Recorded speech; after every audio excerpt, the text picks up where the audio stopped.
کہ ہم گرج بہت سنتے ہیں اور برستے نہیں ہیں لیکن آج کل برس بھی رہے ہیں۔ کرونا کا تو جی بڑا یونیک ایکسپیرینس ہے لائف کا۔ اگر پہلے پتہ ہوتا کہ بھئی اتنی بڑی جو ہے نظر بندی ہوگی گھر میں جی تو کوئی بڑی اچھی پلاننگ کر لیتے۔ ایک میں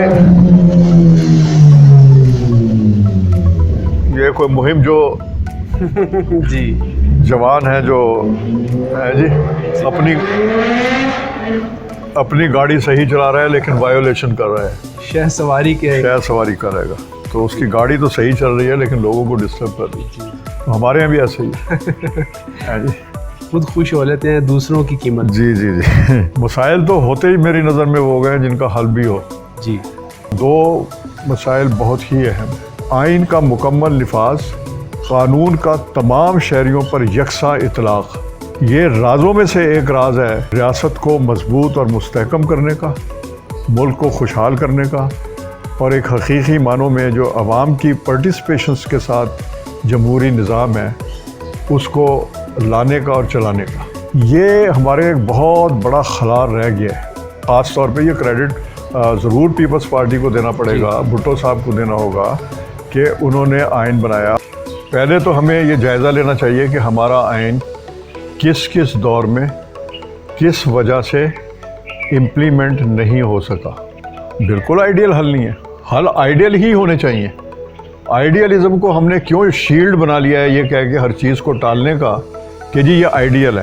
ہم نے اپنے ملک کا حال بہت بگاڑ دیا ہے، ہم نے اپنی گورننس کا ستیہ ناش کر دیا ہے۔ یہی ہوگا تو پھر جمہوریت آئی، یہی ہوگا تو آئینی حکومت ہوگی۔ آئین ہوتا ہی اسی لیے ہے کہ حدود کا تعین کیا جائے اور اس کی پیروی کی جائے۔ یہ جو نیریٹو ڈیولپ ہوا ہے کہ جی یہ آئین جو ہے یہ اب جواب دے گیا، یہ ناکام ہو گیا، ہم نے نافذ ہی نہیں کیا تو ناکام کہاں سے ہوا؟ یہ بحث کہ جس صدارتی ہونا چاہیے، کیسے لائیں گے آپ صدارتی ہے کہ ملک کی اس وقت جو پارلیمانی قوتیں ہیں وہ کوئی نیا آئین بنانے کی سکت رکھتی ہیں؟ نہیں رکھتی۔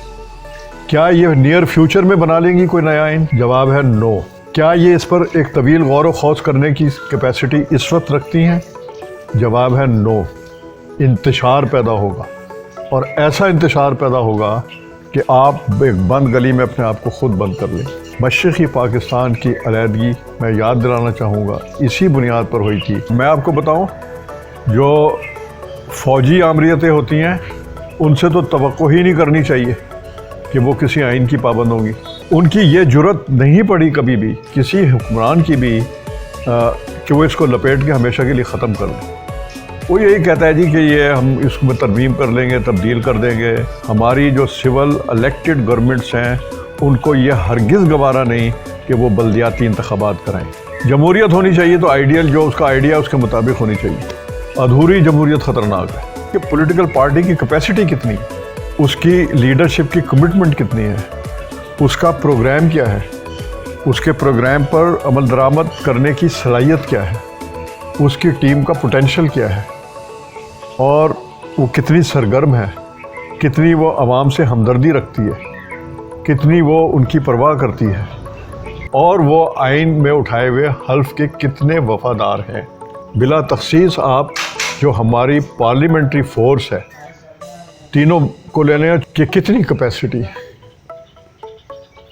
تو میرا ایک تحقیقی مفروضہ ہے کہ اگر تحقیق کی جائے تو اس کا جواب یہ آئے گا، وہ 10 اور 15% کے درمیان ہے۔ گڈ گورننس کا لازمہ ہے کہ آپ اس کو ہر منسٹری کو جو اس کا کنسرن باڈی آف نالج ہے جب تک اس کے ساتھ نہیں جوڑیں گے، گڈ گورننس ایک خواب ہے آپ کے لیے۔ پیپلز پارٹی نے جب حکومت سنبھالی ہے تب ان کے یہاں پولیٹیکل ایجوکیشن کا ایک ونگ تھا، غیاث الدین جاباز توبہ ٹیک سنگھ کے تھے، وہ اس ونگ کے انچارج تھے۔ ان کا ایک کلچرل ونگ بھی تھا۔ میں افسوس کے ساتھ کہوں گا کہ جو ڈائنامک لیڈرشپ تھی اس کے جو منفی پہلو تھے اس نے ان کو متاثر کیا۔ وہ اتنی حاوی ہو گئی کہ پارٹی پیچھے چلی گئی۔ دیکھیں میڈیا ونگ تو سب بناتے ہیں، وہ بھی ڈیزاسٹر ہیں یہاں کے۔ پیسہ ان پہ بے پناہ خرچ ہوتا ہے، چونکہ یہ میڈیا کی کوریج کے بھوکے ہوتے ہیں سیاستدان، اس میں پیسے کا بھی بڑا دخل ہوتا ہے۔ جو پولیٹیکل اکانومی ہے، theory of political economy of media, کہ میڈیا پر پیسے کے ذریعے سر انداز ہونا یہ کھلی حقیقت ہے. یہ لفافہ جرنلزم جس کو کہتے ہیں یہ پوری دنیا میں ہمارے یہاں بہت بھونڈیا لفافہ نظریہ آیا تھا دیتے وقت. میرا جو تدریس کا جو ایکسپیرینس رہا اس میں ڈیولپمنٹ کمیونیکیشن میرا ایریا آف اسٹڈیز ہے.